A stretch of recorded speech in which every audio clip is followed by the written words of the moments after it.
أعوذ بالله من الشيطان الرجيم بسم الله الرحمن الرحيم قال الله تبارك وتعالى في القرآن المجيد وفي شان الحبيب إن الله وملائكته يصلون على النبي يا أيها الذين آمنوا صلوا عليه وسلموا تسليما ربي يسر ولا تعسر وتمم بالخير وبك نستعين اللهم لا سهل إلا ما جعلته سهلا صدقه النبي الكريم ربي يسر ولا تعسر وتمم بالخير وبك نستعين السلام علیکم ورحمۃ اللہ وبرکاتہ۔ جی، ہمارا آج کا موضوع اہل بیت رسول اللہ صلی اللہ علیہ وسلم کی فضیلت اور ان کی تکریم کے متعلق بیان۔ اہل بیت سے مراد کون لوگ ہیں؟ اہل بیت سے مراد رسول اللہ صلی اللہ علیہ وسلم کے گھر والے، یعنی رسول اللہ صلی اللہ علیہ وسلم کے اہل و عیال، حضرت فاطمہ الزہرا رضی اللہ تعالیٰ عنہ، حضرت امام حسن امام حسین رضی اللہ تعالیٰ عنہ اور حضرت علی مرتضیٰ رضی اللہ تعالیٰ عنہ۔ جی، ان کی فضیلت اور ان کی شان کے متعلق کیا بیان ہے؟ قال اللہ تعالیٰ، اللہ تعالیٰ کا ارشاد ہے، انما یرید اللہ لیذہب عنکم الرجس اہل البیت ویطہرکم تطہیرا۔ اللہ تعالیٰ کا ارشاد ہے، اللہ تو یہی چاہتا ہے نبی کے گھر والوں کہ تم سے ہر ناپاکی دور فرما دے اور تمہیں پاک کر کے صحوب ستھرا کر دے۔ انما بے شک یرید اللہ، اللہ تعالیٰ چاہتا ہے، لیذہبا کہ پاک کر دے، عنکم الرجسا تو تم سے ناپاکی کو، اہل البیتی اے نبی کے گھر والوں، ویطہرکم اور خوب ستھرا کر دے، کم تمہیں تطہیرن پاک کر کے۔ ہاں، نبی کے گھر والوں کو مخاطب کیا جا رہا ہے کہ نبی کے گھر والوں، اللہ تعالیٰ تو یہی چاہتا ہے کہ تم سے ہر ناپاکی کو دور کر دے۔ ہر ناپاکی یعنی برے لوگ، بری چیزیں، بری کام، اور تمہیں پاک کر دے ہر ناپاکی سے۔ وقال اللہ تعالیٰ، اللہ تعالیٰ کا ارشاد ہے، جو اللہ کی نشانیوں کی تعظیم کرے تو یہ دلوں کی پرہیزگاری سے ہے، جو اللہ کی نشانیوں کی تعظیم کرے۔ ومن اور جو یعظم جو تعظیم کرے شعائر اللہ، اللہ کی نشانیوں کی، فإنہا پس بے شک تو یہ من التقوی القلوب دلوں کی پرہیزگاری سے ہے۔ جی، اور حدیث شریف میں کہ راوی ہیں حضرت زید بن حیان رضی اللہ تعالیٰ عنہ سے مروی ہے، فرماتے ہیں کہ میں حضرت حسین بن صبرہ اور حضرت عمر بن سالم رضی اللہ تعالیٰ عنہ حضرت زید بن ارقم کے پاس گئے۔ ان حضرت حسین بن صبرہ اور حضرت عمر بن سالم حضرت زید بن ارقم کے پاس گئے کہ جب ہم ان کے پاس بیٹھے تو حضرت حسین رضی اللہ تعالیٰ عنہ نے ان سے کہا، اے زید، آپ کو بہت زیادہ بلائیاں نصیب ہوئی ہیں۔ آپ نے رسول اللہ صلی اللہ علیہ وسلم کی زیارت کی ہے، آپ صلی اللہ علیہ وسلم کی حدیثیں سنی ہیں، آپ کی معیت میں شریک جہاد ہوئے ہیں، یعنی ان کے ساتھ جنگ میں شریک ہوئے ہیں، آپ صلی اللہ علیہ وسلم کے پیچھے نمازیں ادا کی ہیں۔ اے زید، آپ کو بہت بلائیاں عطا ہوئی ہیں۔ اے زید، آپ نے جو کچھ رسول اللہ صلی اللہ علیہ وسلم سے سنا ہمیں بھی بیان کرو۔ حضرت زید بن ارقم رضی اللہ تعالیٰ عنہ نے فرمایا، اے بھتیجے، اللہ کی قسم، میری عمر زیادہ ہو گئی ہے اور میرا وقت گزر چکا ہے، میری عمر زیادہ ہو چکی ہے، میرا وقت گزر چکا ہے، اور میں نے رسول اللہ صلی اللہ علیہ وسلم سے جو حدیث سنی تھی ان میں سے مجھے کچھ بھول گئی ہیں، اس لیے جو کچھ جو میں تمہیں سناؤں اسے قبول کر لو، اور جو میں نہ سناؤں اس کے لیے مجھے مجبور نہ کرو۔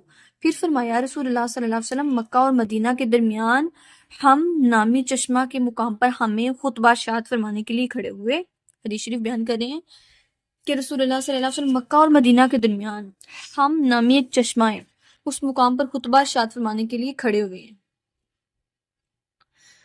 آپ صلی اللہ علیہ وسلم نے اللہ تعالیٰ کی حمد و ثنا اور وعظ و تذکیر کے بعد فرمایا، اما بعد، یعنی اللہ تعالیٰ کی حمد و ثنا کی، اس کے بعد فرمایا، اما بعد، خبردار اے لوگو، بے شک میں انسان ہوں، قریب ہے کہ خدا کا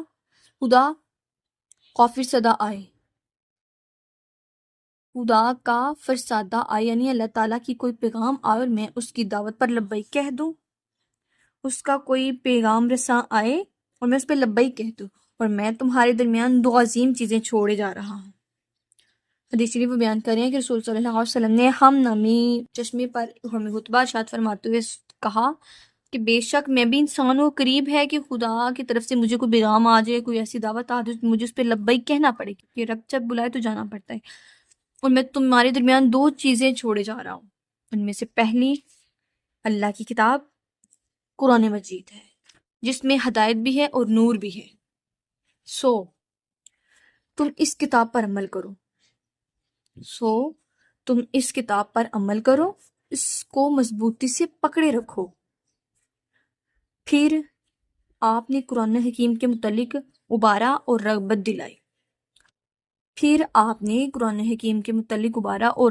یعنی سب سے پہلے انہوں نے کہا کہ دو چیزیں تم ہمارے درمیان میں چھوڑ کے جا رہا ہو، میرے جانے کے بعد بھی تم نے ان چیزوں پر عمل کرنا ہے۔ وہ چیزیں کیا ہیں؟ جس سب سے پہلے ہے قرآن حکیم، فرمایا یہ نور بھی ہے، ہدایت بھی ہے، تم اس پہ عمل کرو، اپنی زندگی کے تمام معاملات اس کے مطابق ڈالو اور مضبوطی سے اس پر عمل کرنا۔ مضبوطی سے پکڑ رکھنے کا مطلب یہ نہیں کہ اس کو پکڑ لینا، بلکہ اس پر عمل کرنا ہے۔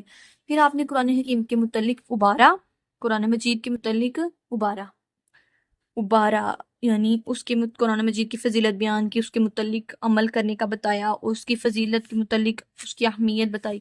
پھر فرمایا اور دوسری چیز میرے اہل بیت ہیں، میرے گھر والے، میں تمہیں اہل بیت کے معاملے میں اللہ سے ڈراتا ہوں، میرے جو گھر والے ہیں ان کے متعلق اللہ سے ڈراتا ہوں، میں تمہیں اپنے اہل بیت کے معاملے میں اللہ سے ڈراتا ہوں۔ 2 مرتبہ یہ الفاظ دہرائے۔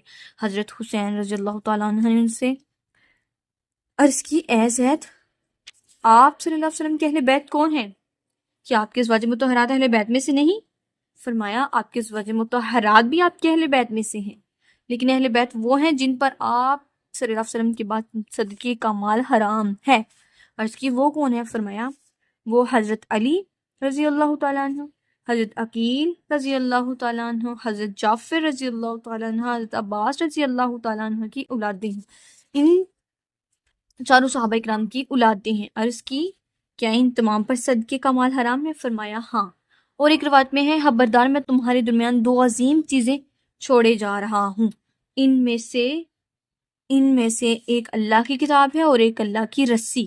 اللہ کی کتاب، اللہ کی رسی، وہ اللہ کی رسی، جو اللہ کی کتاب ہے وہ اللہ کی رسی ہے، اور جس نے اس کی پیروی کی وہ ہدایت پر ہوگا، اور جس نے اسے ترک کیا وہ گمراہ ہو جائے گا۔ یعنی اگر ہم اپنی زندگی قرآن و حدیث کے متعلق نہیں ڈالیں گے، اس کے مطابق نہیں گزاریں گے، تو ہماری جو ہے آخرت بھی برباد، دنیا بھی برباد ہو جائے گی۔